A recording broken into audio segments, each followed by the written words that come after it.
Good evening. This is Dale Lamb, Gardner Webb. This is Mels 604 on Wednesday, November the 16th, 2016. Um, I've got about 7:02. I don't know. The email hadn't come through yet, but hopefully the email went through and students may join me here in a few minutes. First thing I want to cover tonight, again, is in task stream. In the competency folio, I had an email this afternoon that led me to this one. As we continue to work through these issues, I need for you to remember that as we look at, and you can see on your screen, I have a student screen folio up. We do not do the digital learning competencies, as I've told you every week for the last 6 or 8 weeks. That is not live yet. It will be live fall of 17. We went ahead and built it into the shell. Dr. Neal, I think, sent you an email concerning that. So please remember that digital learning competencies are not live yet.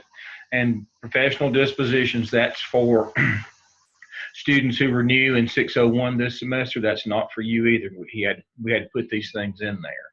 But those two things are not required, just the first 21 of the competencies. As you know, in your portfolio, you already have 6 dispositions, and so that's where they are in your regular task stream portfolio, and I'll show you that in just a minute. So as we look at these competencies, communication is the first one. You upload your attachment, as you can see, as Tanya has done here, and once you do that, you have to click on this request comments button. And then you have to choose who you want to request comments for. So for example, Jania sent me an email. Can I see these? Nope, I can't see these competencies until you request comments specifically from me. So when you put them in there, you should request comments from me and your clinical coach. That way we can see these. Now, as I have told you earlier, once this competency folio, you've done all 21, you've only got to do one. You don't have to do this 3 times like the others. You can pick from artifact 1, artifact 6, or 1 open-ended, and I've given you those materials, and they're under intern materials on our Blackboard. So you pick one of those, you upload it. You do the regular process of uploading. I uploaded one a few minutes ago to make sure everything is working fine.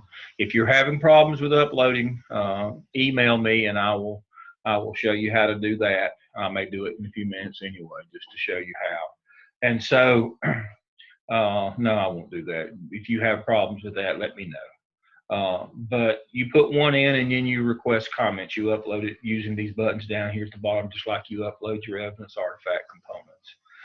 And remember, you only have to do 1 proof for each of these competencies. When we get this folio done, we will go to your regular portfolio and upload it over there where we can evaluate it. But that's not until next semester for you folks.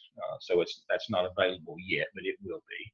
As I told you, when I comment back, it'll be ready to submit for evaluation when prompted, and we'll tell you next semester when we can download these into your regular DRF folder and evaluate them. So make sure you understand one proof for each of these competencies, and you've got to request comments from me and your internship or clinical coach. All right, so in your regular DRF folder, that contains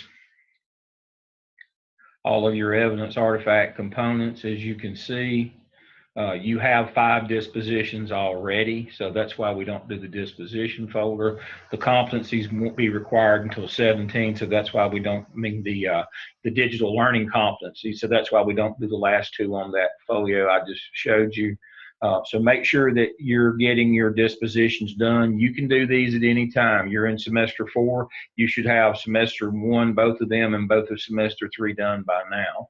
And then you'll do both 5s next semester. Your site supervisor can go in at any time and do theirs.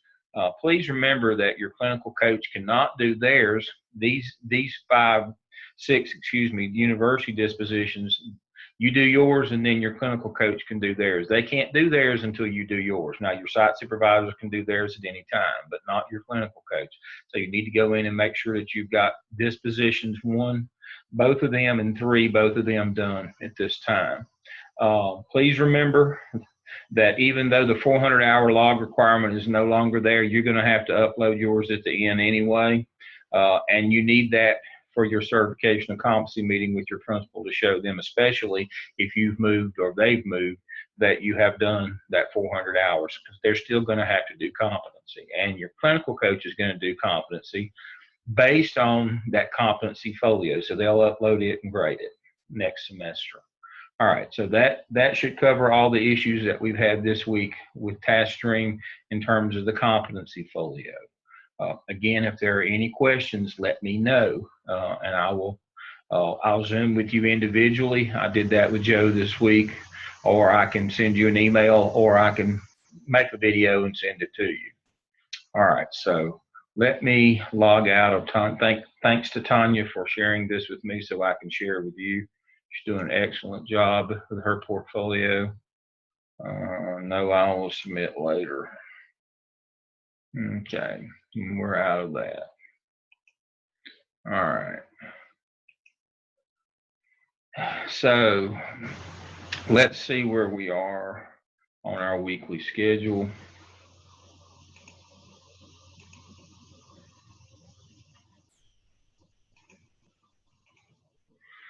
All right, we're at week 11. We're moving right along. Now, remember, next week we don't have a session. It's Thanksgiving, and university's closed next week, and so we observe that. So you get a week off to try to catch up, because this week all of your components are due in TaskStream for evaluation, and in Blackboard in assignment Dropbox for evaluation. You should be about through all of your peer reviews. You should be through about through with all of your components. If you lack, you should be to the point where all you lack is 6F and 5E. Go ahead and do those if you can. Doesn't hurt to get ahead. If you aren't that far, you need to try to get that far by the time next semester starts. So make sure you get them all in there. Now, there's been discussion about, will you pass if all of your stuff's not in TaskStream? Well, you're putting it in Blackboard for me, so I know what you're putting in TaskStream. I'll make a grade adjustment. Nobody will fail over that. So I'll make a grade adjustment. So make sure you're keeping up with your submissions into assignment Dropbox. And so this week, we'll look at that just a minute. This week's assignment was to select a teaching model presented on the text. Several of you have done that. They've been good. You have reading to do in Kilbane, chapters 5 through 14, and you had a YouTube video to watch. So hopefully you keep up. Again, as I tell you every week, try to keep up with your evidence artifact work because of peer review and staying on your TaskStream schedule. You do not have to do your weekly assignments every week. That's up to you. With a week off, it'd be a good time to catch up on some of those if you're behind on your weekly assignments. But those, as long as you get through by the end of the semester, I'm happy with that. We'll have 3 weeks after we get back. The last week on December, the week of the 12th through the 16th, I will be covering interviewing at that time. I have that one. I have posted some videos as these peer reviews have come in on the weekly Zoom sessions, probably 7, 8, 9, 10. Look in those boxes on the sideboard of the menu of Blackboard to find your videos. You can look at those videos. I won't show any more of those tonight. All right, so that's where we are on our class schedule and our activities and discussion boards. Let's look at all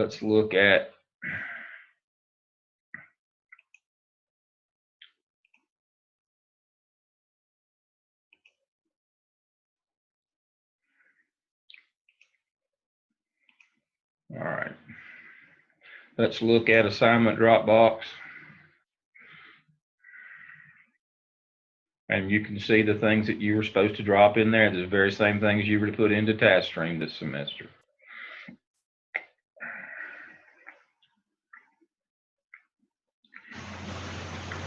I don't know what that one is.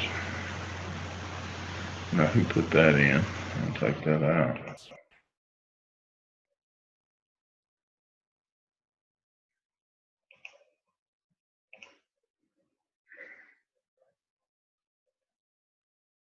Okay.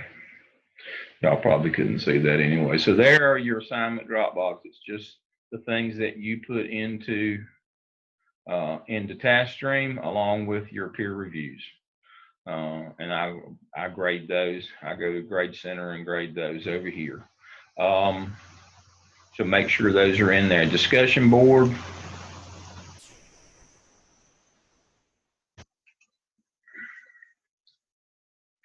As you can see, we've had good participation in all of our weeklies.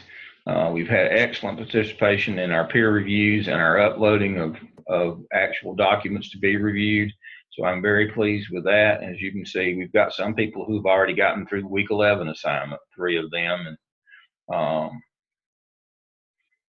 most folks, but pretty much everybody's staying caught up. So that's great. Remember, I see those and I respond to each one of those posts that you make. So make sure you continue to do that. All right, so we've covered TaskStream issues that popped up this week. Again, if you have problems with your portfolio or your DRF portfolio, that's where you put your evidence artifacts. If you have problems with that, let me know. If you have problems with your competency folio, let me know. Make sure to request comments of anything you put in there, and to me and your clinical coach, and I'll get back to you immediately. We've looked at our weekly schedule. You should be about ready to wrap up your component work for this semester, evidence artifact work. If not, keep working. I don't penalize very heavily for that in terms of a timeline. As long as you can get it in there before next semester makes me happy. Get ahead if you can. We've looked at discussion board, assignment Dropbox. Make sure anything that all your peer reviews go into assignment Dropbox, the completed ones, and all the completed component work and final submissions that you make into TaskStream, you make those in assignment Dropbox also. So make sure those get in there so I can give you a grade for them. All right, so we're on Zoom session 11 tonight, which is differentiated instruction. I had 4 documents for you to look at. 2 of them are much the same, but we're going to look at those this evening as our lesson. Now, the reason why I wanted to do this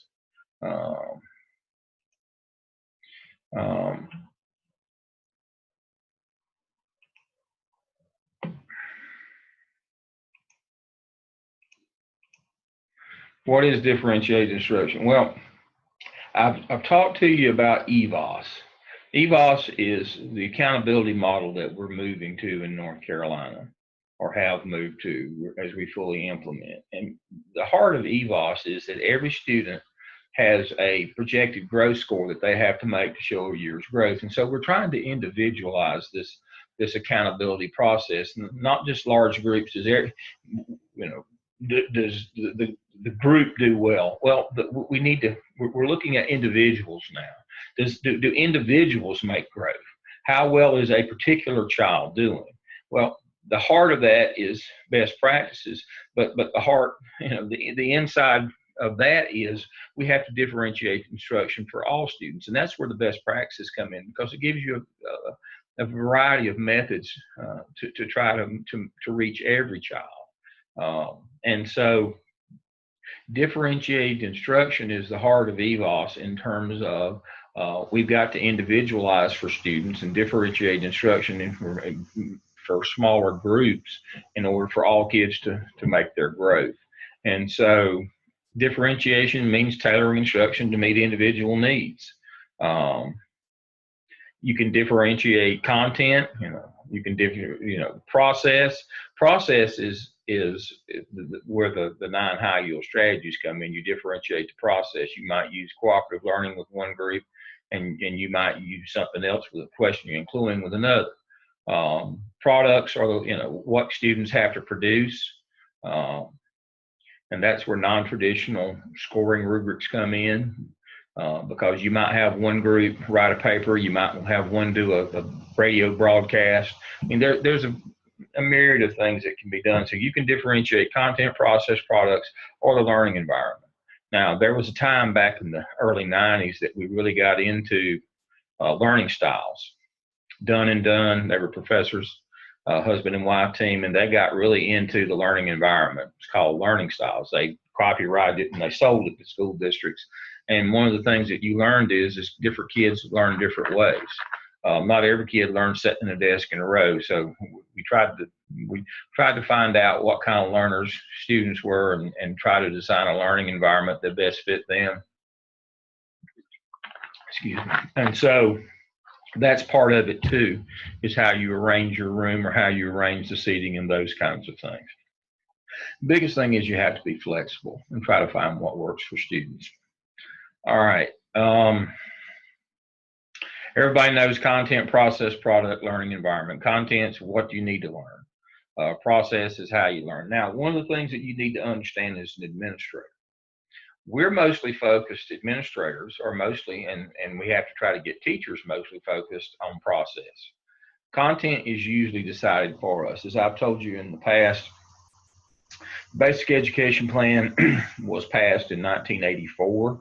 It said every child gets a basic appropriate free education in North Carolina. And then somebody said, well, what does a basic education mean? They said, well, we have to standardize the curriculum. So by 1989, we had the standard course of study, the North Carolina standard course of study. It said this is what kids ought to learn in every grade level or every course in their K-12 experience. So it standardized the curriculum. That stayed in place until Common Core came along. And so the idea here is principals can't get into a debate with teachers about what kids ought to be learning because you have no control over that. That's mandated from the state level as to what you teach in public school. Private schools have their own curricula. Again, that's not a discussion or an argument or a fight that you need to get into. What principals need to be concerned with is process, how to teach. What to teach is already determined for us. How to teach it is the heart of the business that we're in, of school administration, is how to teach and how to get teachers to teach in effective ways that kids learn and make a year's growth. That's our job. So process, that's where the 9 high yield strategies come in. That's where differentiated instruction, that's the heart of it, is the process. Products, that's what results at the end. It doesn't just need to be paper and pencil tasks all the time. And the learning environment, the way the classroom works and feels. Content, there's examples of those things here, examples of products, examples of learning environment. This is just a quick primer. If you're not familiar with differentiated instruction, or you probably are, but it may go by a different title in your district. But here's what differentiation instruction is. And what I like about this, when it's short and sweet, it offers you a number of examples under each of these so that you can look and see what an example of it might be.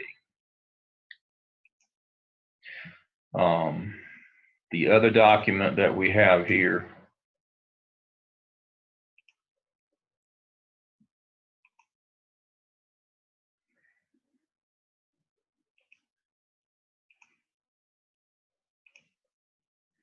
okay, hopefully you can see this one.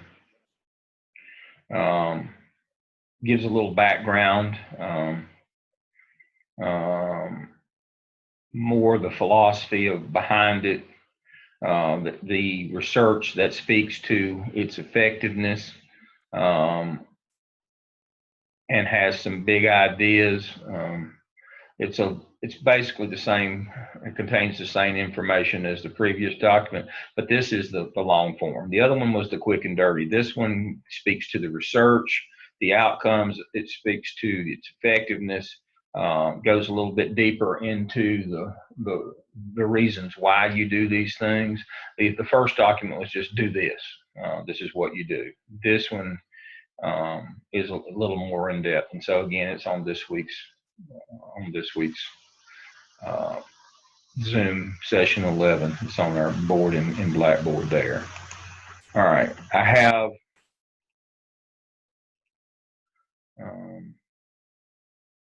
a couple of PowerPoints that I'm going to hit quickly. This is the differentiated instruction. This again is for your toolbox. This is 50-something slides of getting in the weeds of how you do differentiated instruction. This one's by David Dillard. I still haven't seen one better than this. But this one really gets into the weeds in terms of what you are to do and tells you how to do it. I mean, it goes through the whole deal. This is the one that you need to put in your toolbox again, because it's the how-to. That's the stuff that I like. I mean, this is everything you need to know about how to make sure differentiated instruction is happening in your school. It is an excellent PowerPoint. Not one better than this one. In terms of do this. It's really good stuff. All right, so make sure that you review that one. Okay, share screen. All right, and this one is changing curricular practices. Hopefully you can see this one.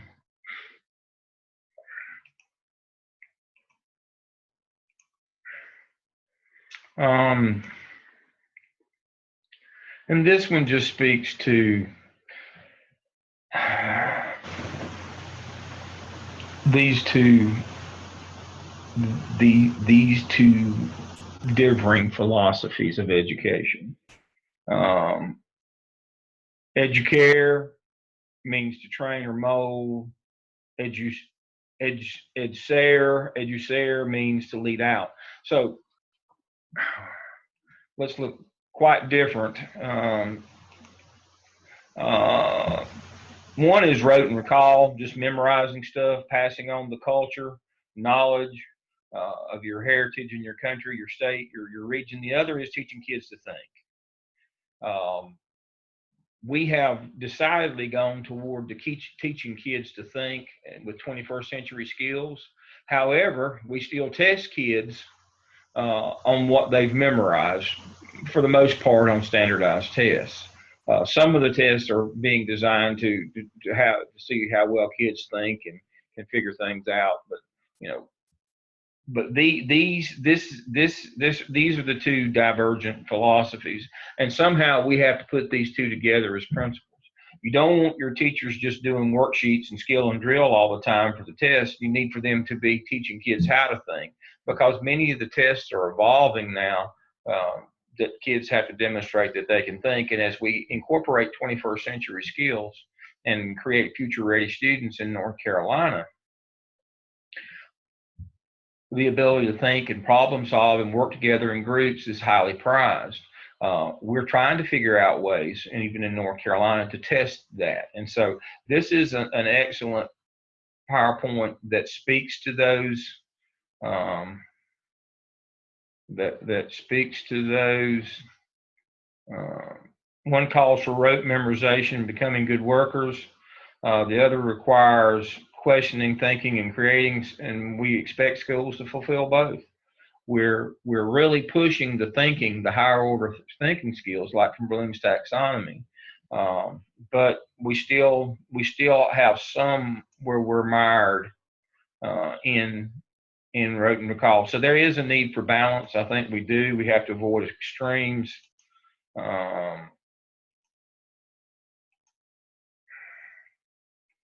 And so when we talk about, and the reason why I included this one, when we talk about content and process how we teach, part of that content for us is making sure that teachers aren't just doing rote and recall things in their room. What they wrote and recall is, again, is set by the state, but how teachers teach. And so that, to me, it's more of a process issue.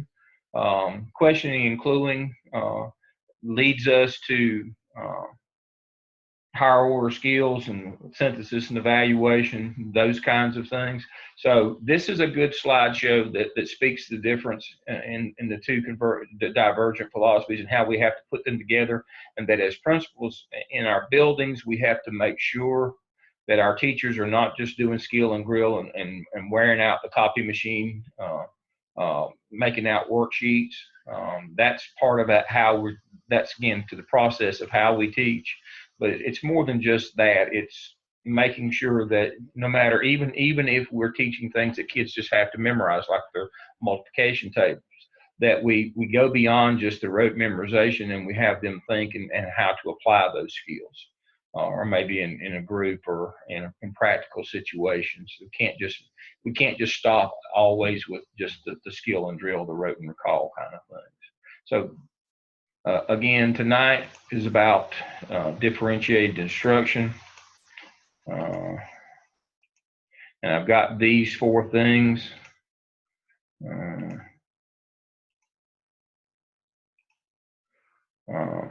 For you to look at. So make sure that you see these. I think I've covered everything that I need to cover tonight in terms of those things. I want to get a little ahead of myself here if I can. Yeah, I'm right on my time. I was hoping only to spend 30 minutes on that tonight. So I've covered task stream. I've covered weekly schedule. We've looked at differentiated instruction. I want to start tonight on, you can see I've got quite an ambitious lesson plan for week 14. So I want to get started on that tonight on interviewing. Some of you may get to interview before you get out of 605 this spring, but definitely by the time you get out of 605, interview season will pop up, just in case I don't have you folks next semester. I need to kind of explain the interview process for an assistant principal. Let me kick this off tonight. I won't get through nearly all of this tonight. This takes a while, but I do want to get started with it tonight. And then I may move some things around and continue after the holidays, or I may just wait till the end, but we'll see how far we get to go. All right. There are 4 separate and distinct different types of interviews that you will go through to become an assistant principal in a public school in North Carolina. Let me say that again. There are 4 separate and distinct types of interviews. They are the first level interview, which I consider to be the cattle call interview. In the cattle call interview, it will either be, it can be oral, face to face, or over the phone, or it may be a written interview. But what that interview is a way to kind of weed the field, the weak candidates, the really non-candidates out. It costs a lot of money nowadays to put a candidate through the process to become an assistant principal. You have to do the background checks and the interviews, the time to run down the references, get the transcripts, and do all those things. And in many cases, there may be 100 applicants for one job. Well, districts don't have the money to go through that. So what they've done is they set up an initial level interview to try to weed out the people who really don't know what they're doing, that just want to be administrators but don't really have the knowledge base behind them to do that. And so that's what the first level interview is. Again, sometimes it's as impersonal as you just, take a written test online.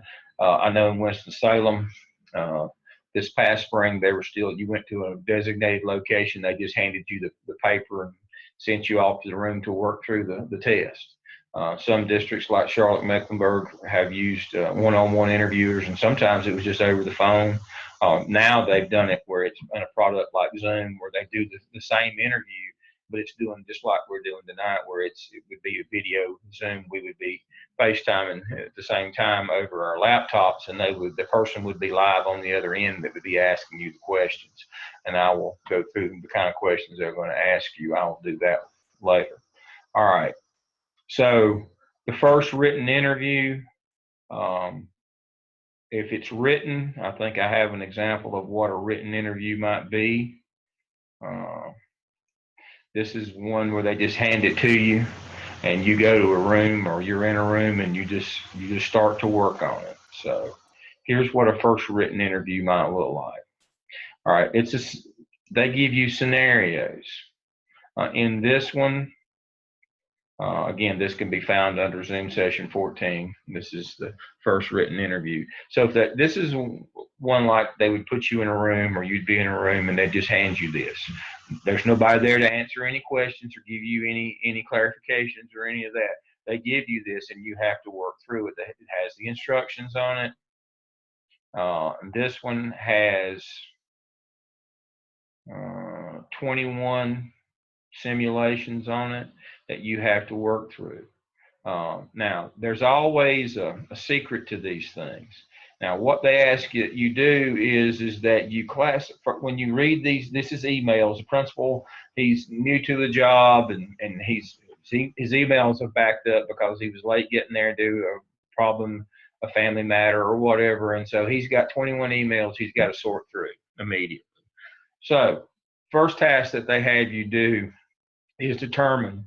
You have to classify each of the 21 emails as either urgent and important, urgent, not urgent, but important, urgent, not important, or not urgent and not important. Now, the first trick is if you put anything in quadrant 3, you fail the test.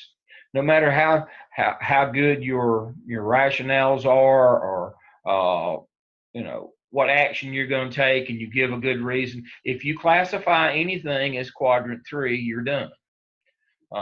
This is kind of a litmus test for not very smart people, or I call it an idiot test. There's no such thing as something that's urgent, but it's not important.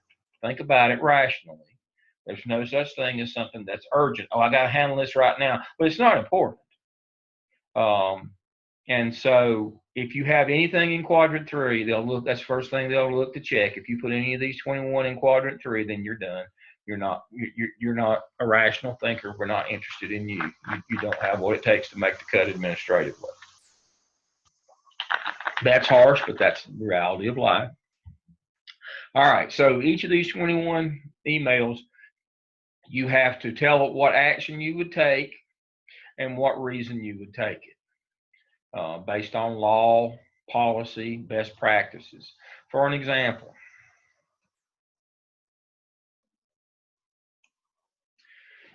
to Dr. Brown, the newspaper would like to do a feature on you as a new principal, and I need to set up a time for interviewing you with some of your teachers and students. Please respond as soon as you receive this email and let me know a good time to come. Thank you, Tom Roberts, State Educational News. Well, the action that I would take on that one, this is kind of a trick question. The action I would take on that one is I would forward that email to my district's public information office.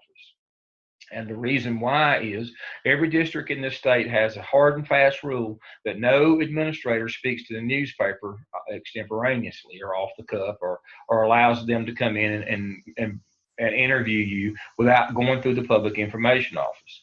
Public information office, if they want you to do this interview, will handle setting it up, and they will coach you or tell you what you can and can't say. You cannot deal directly with the media. There is a policy in every district in this state that says that you don't deal directly with the media. So your action would be is that you forward that one to your public information office, and they would tell you where you would go from there. Hopefully in 603 in the law and finance course, you learned that, to look at the local policies of your district and that you have to follow those. The hierarchy is you follow federal law, state law, local board policy, including administrative policy, then best practices, and then teacher input. And that's the hierarchy of things that you do. But that's just one of the questions that they would ask you. Do you know that there is a policy in your district that says you don't speak to the media extemporaneously or without the district knowing about it? There's several of these. There's 21 of these scenarios, and for you to work through.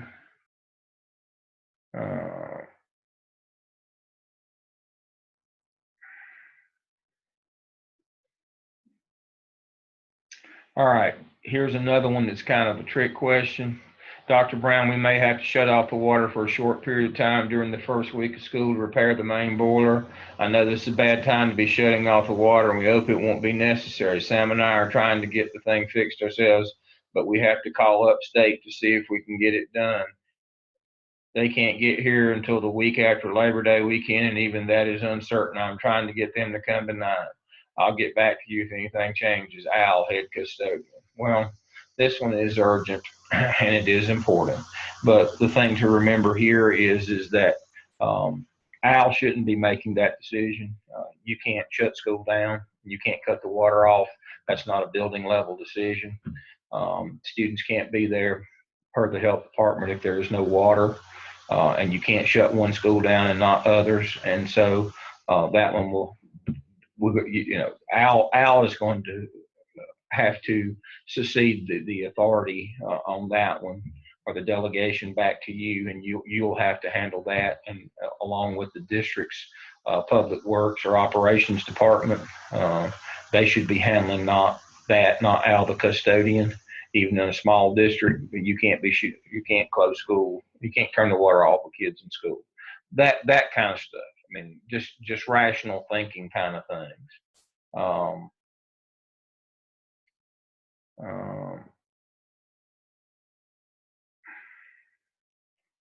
Okay, all expensive paid vacation, not urgent, not important. That's just spam. So that's an easy enough one. But that one also speaks to that one speaks to me to these situations where private companies will try to get school members to host field trips even overseas, and the teacher gets to go free for them getting that together. You need to be careful of those. You need to check the policy in your district for that kind of thing. Most every district has a policy against private companies coming in and doing business. A lot of times, those kinds of businesses, they have to pay a fee to the school district to do that. Just like when Horace Mann comes out to sell you annuities or to sell you insurance, and they give the golden apple or the crystal apple award to the best teacher every month or whatever. You may have people like that who come in your building. Those people had to be approved through your central office, and they pay a fee to your central office to do that. It's not a big fee, and it's not like the school district's making money, but they have to pay a fee for the district to kind of a binder to make sure that they have insurance against something going wrong with one of those. I have had something go wrong with one of those as a principal when I was in Burke County, and trust me, you don't want to be the principal that lets somebody in to your building unapproved by the central office and then something go wrong. What saved me very clearly is that the company that came in, a good company, but the person was good, and the person that they sent was a good person, just made a mistake. And so you want to make sure that anybody that comes into your building doing business has been approved to the central office and they are an approved vendor, and that you're careful that somebody in your building is not running a private business or making money using school facilities. That's a no-no. So that one brings that one to mind. That's a spam, but it does bring up that question. So you would work through these 21 scenarios. This would be the first level if you got a written test. And this would be the example of what a first written interview would be. Again, it's your ability to reason and think. Do you know law and policy? So that would be the first level. Now, the second level interview, I mean, the first level interview, as opposed to that one, that would be oral or be done online with a person, would be a Gallup interview. I don't have an example of that for you to see because it's copyrighted materials. I have the manuals. I am a Gallup. I have been certified. I went through the training. It takes a whole year to get certified as a Gallup perceiver, as they call it. What districts do is they have people in their district trained at the central office level to do these interviews. And a lot of times I was never in the personnel office. I was an operations person. But they want people maybe not in personnel to do these interviews, because you get trained and you're supposed to be neutral. Who would have known an old operations guy would be one of the few people who got through the year-long process and got certified. But it could be somebody whose job is not in personnel that does the interview with you. I particularly don't like the interview, the analysts, the professional personnel people. They aren't school people. But if the district that you're applying in does the interview through the personnel office, I'm sure it'll be just fine. But the perceiver instrument, it's tied to a book that we now require in 605 called Strength Finder by Rath and Conchi. It is the Gallup information, and what they're trying to do is everybody has particular strengths, and they're trying to determine what yours are, and because certain of those strengths make better principals than others. And so they're going to ask you questions to try to determine your leadership strengths. Now, those questions, there are 60 of them. They require a specific answer. They're not essay questions. You have to give a specific answer. Now, there's 5 sections of 12 questions, which makes 60. Each of those 5 sections of 12 questions has one landmine question in there. If you answer it wrong, you're done. You don't even go past that section. So in the first section, if you hit the landmine question and answer it wrong, you don't even get to go to the second section. So you got to score at least 40 to get recommended to go to the next level. And if you don't get, obviously, if you don't get through all 60 questions, it's going to be hard to make a 40. But if you hit one of those landmine questions, even if you score above 40 and you hit one of those landmine questions, you're out. Now, what do you mean by a landmine question, Dale? Well, what I'm talking about is they'll ask you something that sounds innocuous, like, are you always on time? Pretty simple question. The answer has to be yes. It can't be an equivocation. It can't be, no, well, schools are run on a time clock. That's why we have bells or tones or whatever. The buses run at the same time every day. We have lunch at the same time. The first bell and the last bell, dismissal, are at the same time. Schools run on time. It's just the nature of the organization. And if you answer, no, well, I'm late every now and then, we're not interested in you. You don't understand. You're not what we call a school person. School persons understand that everything revolves around time, and being on time is critical for an administrator. Critical. So, one of those landmines questions: are you always on time? Yes, I'm always on time or early. That's the answer to that question. Another landmine question. This is the one that trips up more folks than you would believe.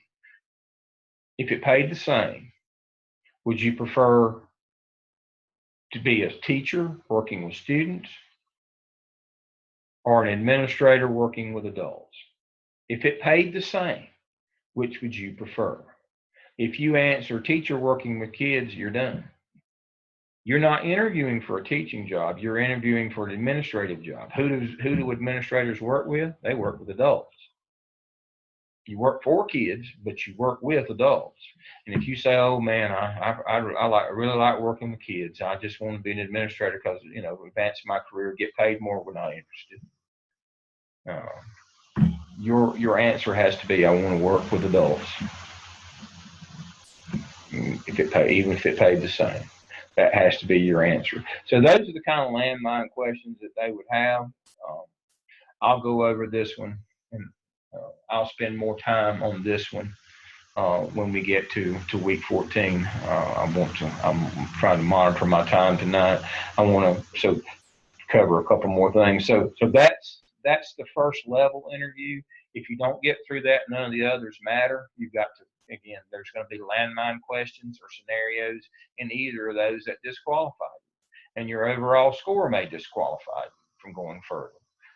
But the big thing is don't hit the landmine questions, understand the big issues, understand what you're interviewing for.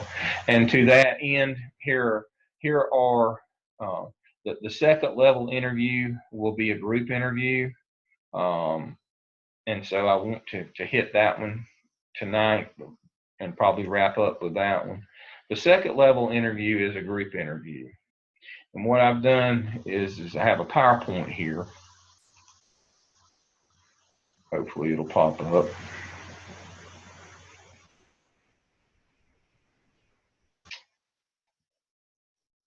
All right.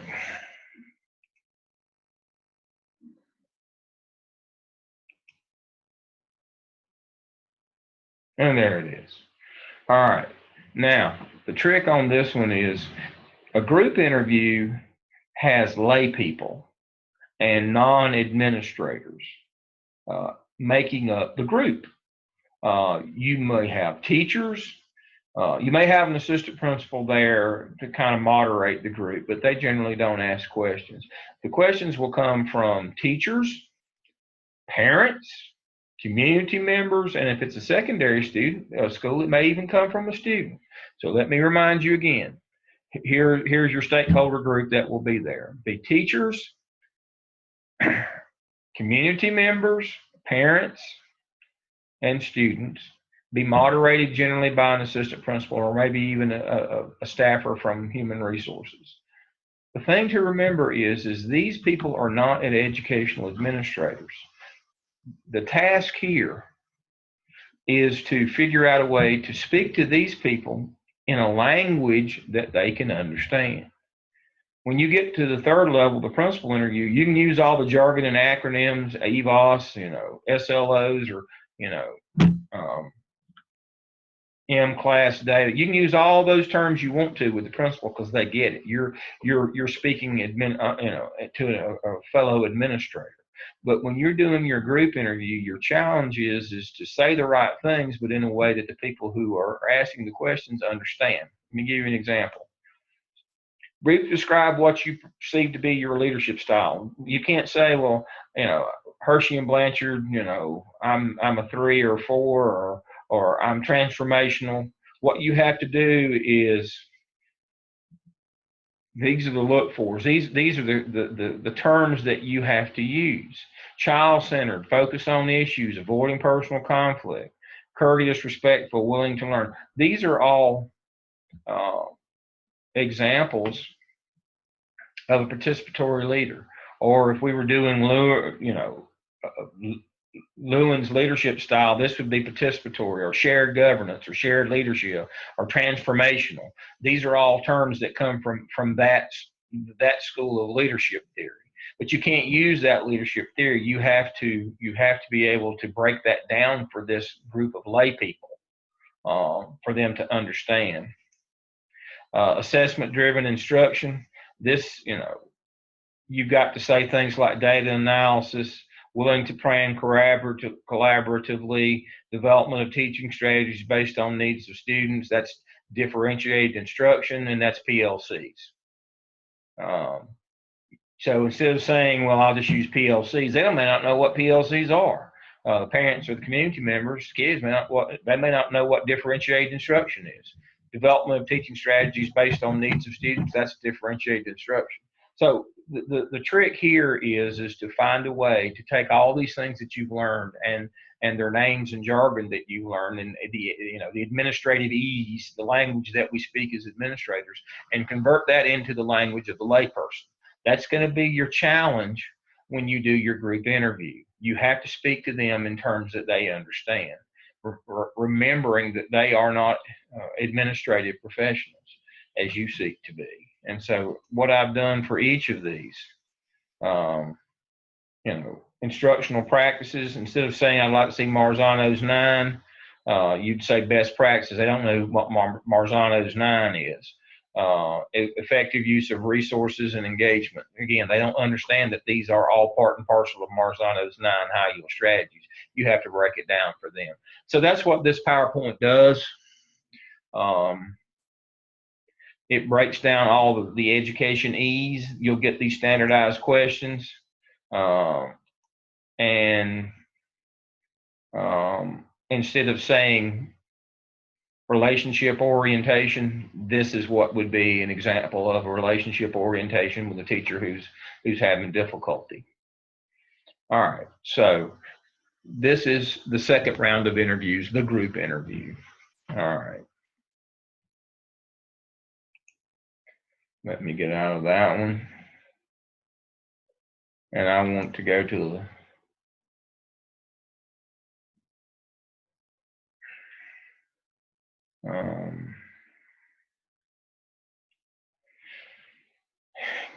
this one. I see my time is getting short. All right. The next level interview is going to be your principal interview. That's where you talk directly to the principal of the school. The 5 things that you bring to that interview to start with, and I'll conclude with this. Well, yeah, I'll conclude with this one tonight. The 5 things that you bring to your interview. That one up.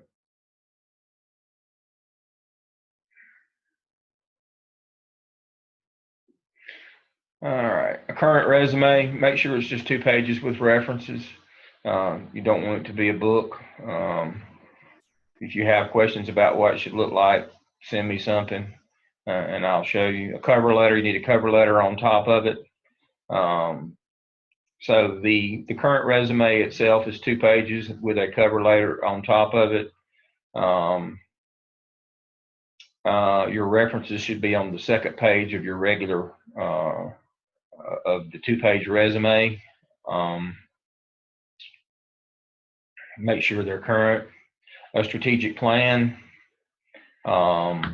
This one, I generally tell students, you may or may not write this one down, but you don't share that when it's not written. That's you look at the data from the school and you have some idea of what they need to do over the next few months or days or whatever. But this is kind of a something that you write it down, but you don't share it with them. You have it in your mind. And then number 5 is your portfolio. Now you obviously can't pull out your entire evidence artifact portfolio. I have an example of what I suggest is a separate. You have a cover sheet and a 2-page resume. Separate to that, you have a 2-page synopsis of the things you did during your evidence artifact work that covers all 6 of your evidence artifact. Limit 2 pages. I have an example of that. I'll pick up with that next time when we go over this. But these are the things that you bring to the principal level interview.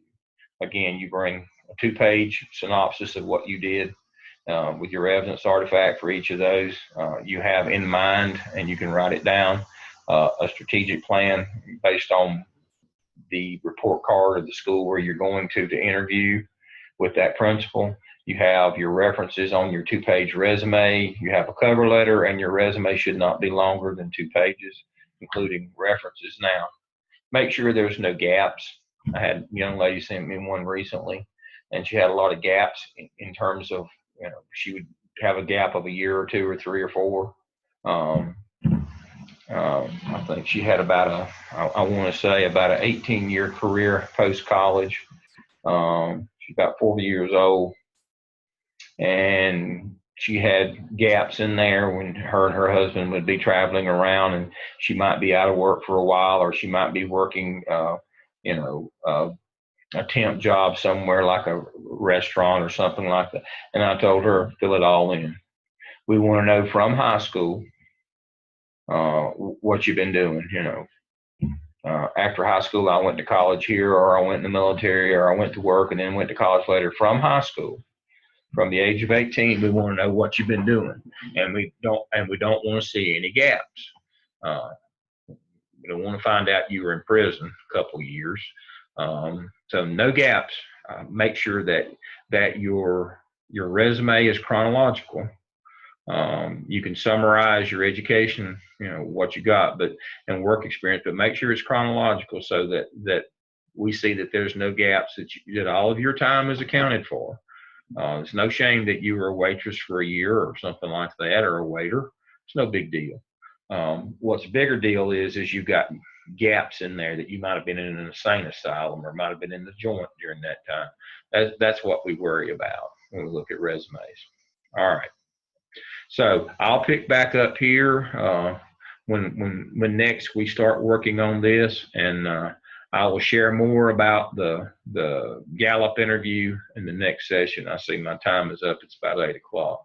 All right. If you have questions, as always, call or email, and I'll email you back, or I'll call you back, or I'll take your call, or we can Zoom session. But make sure that if you have issues with TaskStream, whether it's your DRF evidence artifact portfolio or your competency folio, that you get in touch with me. All right. Y'all all have a good week, and I will see you, remember, in 2 weeks. Next week we're off, and I will see you then. Everybody have a good holiday.